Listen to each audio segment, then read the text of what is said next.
pricing a product. ठीक है, how do you find that sweet spot when pricing a product? I think there are three approaches on getting the sweet spot. I think the first approach is sales comparison approach, where you find multiple products in the category. For example, if you're looking at serums, most serums are between 400 to 600 rupees. So making sure that the pricing bucket is known where the maximum volume is happening. So average selling price of a bucket of 10 brands would be a great way, and making sure you're pricing somewhere there is the first method. Second is a cost plus method, where you have a certain cost for creating the product and you say that you need a certain multiple of the cost below which you can't launch. So that might be one basis of launching. And the third is a mix of the two, where there's a sales comparison and a cost approach to reach the most salient price point for it to work and for your profitability to also sustain. And which is practically what we use as a brand, making sure that it has a mix of both. Okay. And that's how we typically price it. And then apart from this, you also need to know how expensive the brand is. Where are you?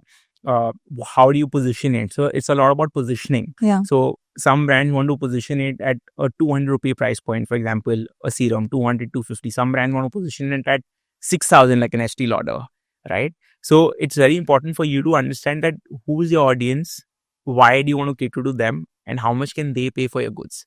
So for example, a Dottenkey consumer who's 23 and Indian, they'd always be very value conscious, right? We know that Indians in general are value conscious because as you grow up, you're told by your parents that if you have an expensive and an affordable product, go for the affordable product, right? And that's part of our DNA as Indians, right?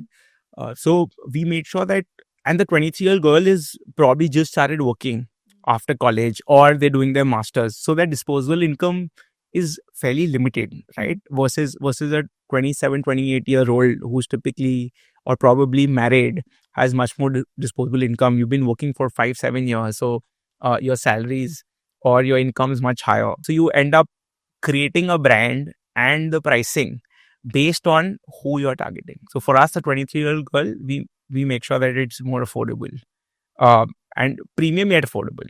So very, very value conscious Gen Z girl. I love it how you you think like that girl from whatever we talk about, whether it is the packaging, the product or pricing. You think कि बस मेरे को उसी के नजरिए से देखना है कि 23-year-old girl maybe just pass out, just अभी job शुरू करा है और self independent बना है. That's really a great approach to look to a consumer कि बस मेरे को उन्हीं के नजर से देखना है ताकि I can think like them.